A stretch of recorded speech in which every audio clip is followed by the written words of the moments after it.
क्या आपने कभी सोचा है कि हमारी शिक्षा पद्धति में बदलाव की जरूरत है?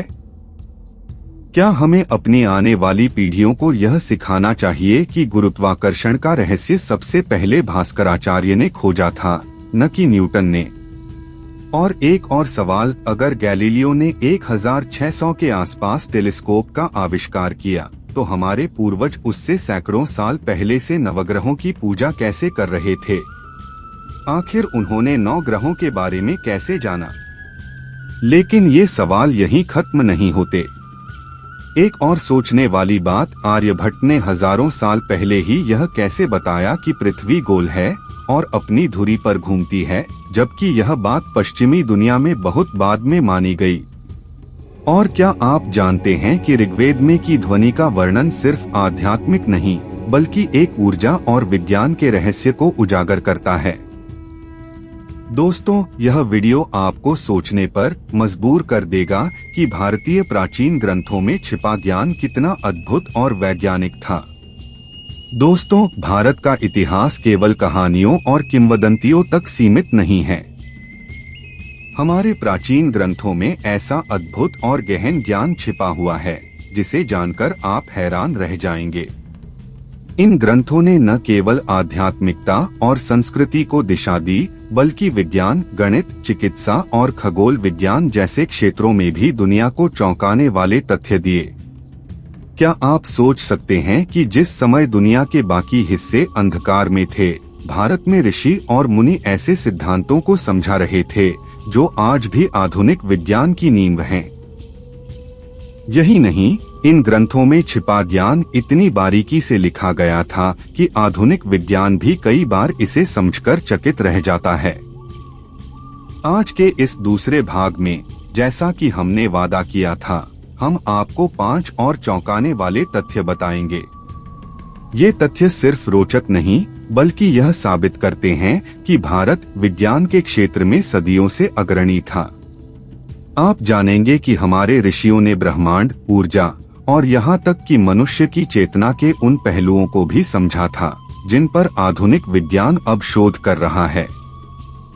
तो वीडियो को अंत तक देखिए, क्योंकि यह आपको न केवल गौरव महसूस कराएगा, बल्कि यह सोचने पर मजबूर करेगा कि हमारी शिक्षा प्रणाली में इस अद्भुत ज्ञान को जगह क्यों नहीं मिली। क्या यह समय नहीं आ गया है कि हम अपनी अगली पीढ़ी को अपने पूर्वजों के इस गहरे और वैज्ञानिक ज्ञान से परिचित कराएं? 6 अंतरिक्ष विज्ञान और ग्रहों की गणना। भारतीय खगोल विज्ञान का इतिहास गहरा और वैज्ञानिक है।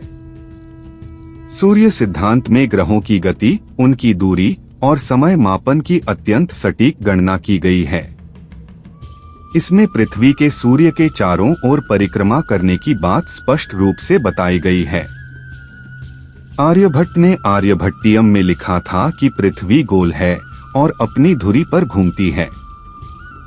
उन्होंने ग्रहणों की सटीक गणना भी की, जिसमें बताया गया कि सूर्य ग्रहण और चंद्र ग्रहण पृथ्वी और चंद्रमा की छाया के कारण होते हैं। सिर्फ यही नहीं, प्राचीन भारतीय खगोलशास्त्रियों ने समय को मापने के लिए कालचक्र की परिकल्पना की थी।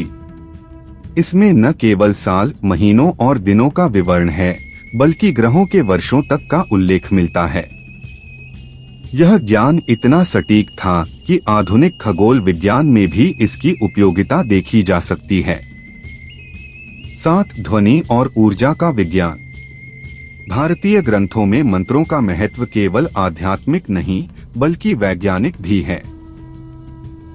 का उच्चारण, जिसे ब्रह्मांड की मूल ध्वनि माना गया है, एक कंपन उत्पन्न करता है जो शरीर और मन को शांत करता है। वैज्ञानिक शोध बताते हैं कि के उच्चारण से न केवल मस्तिष्क के तनाव में कमी आती है, बल्कि यह शरीर की ऊर्जा को भी संतुलित करता है। ऋषियों ने मंत्रों के माध्यम से ध्वनि तरंगों की शक्ति को समझा था। इन तरंगों का उपयोग चिकित्सा और ध्यान के लिए किया जाता था। आज साउंड थेरेपी जैसे आधुनिक उपचार इसी प्राचीन ज्ञान पर आधारित हैं। 8 खगोल विज्ञान और ज्योतिष। भारतीय खगोल विज्ञान और ज्योतिष का प्राचीन इतिहास हजारों साल पुराना है। नवग्रह की पूजा इसका एक बड़ा प्रमाण है। यह दिखाता है कि हमारे पूर्वज ग्रहों के महत्व और उनके प्रभाव को समझते थे। प्राचीन ज्योतिष ग्रंथों में ग्रहों की गति, उनके प्रभाव और खगोलीय घटनाओं का सटीक विवरण है। उदाहरण के लिए ग्रहणों और खगोलीय घटनाओं की भविष्यवाणी बिना किसी आधुनिक उपकरण के की जाती थी। इसके अलावा खगोल शास्त्रियों ने पृथ्वी के अक्षीय झुकाव और उसकी गति के आधार पर पंचांगों का निर्माण किया। इससे न केवल धार्मिक त्योहारों का निर्धारण होता था, बल्कि यह कृषि और मौसम के पूर्वानुमान में भी मदद करता था। 9. जल चक्र का वर्णन। जल चक्र का उल्लेख ऋग्वेद और मनुस्मृति में मिलता है। इसमें बताया गया है कि सूर्य की गर्मी से पानी वाष्पित होता है, जो बादल बनाता है और फिर बारिश के रूप में पृथ्वी पर लौटता है। यह ज्ञान हजारों साल पुराना है, लेकिन आधुनिक जल विज्ञान में इसकी पुष्टि हुई है। मनुस्मृति में जल संरक्षण की भी बातें की गई हैं। नदियों, तालाबों और झीलों का महत्व न केवल धार्मिक था, बल्कि पर्यावरणीय संतुलन बनाए रखने के लिए भी था। यह दर्शाता है कि हमारे पूर्वज प्रकृति के चक्र और पर्यावरण के महत्व को भलीभांति समझते थे। 10. मानसिक शक्ति और ब्रह्मांडीय ऊर्जा। योग और ध्यान का विज्ञान सिर्फ आध्यात्मिकता तक सीमित नहीं है। पतंजलि योग सूत्र में मानसिक शक्ति और ब्रह्मांडीय ऊर्जा को नियंत्रित करने के सिद्धांत दिए गए हैं। इसमें बताया गया है कि ध्यान और प्राणायाम के माध्यम से मनुष्य अपने मस्तिष्क और शरीर को गहराई से नियंत्रित कर सकता है। आज न्यूरोसाइंस भी मानता है कि ध्यान से मस्तिष्क की न्यूरोप्लास्टिसिटी बढ़ती है और मानसिक स्वास्थ्य में सुधार होता है। प्राचीन भारतीय योगियों ने इन प्रभावों को हजारों साल पहले समझ लिया था।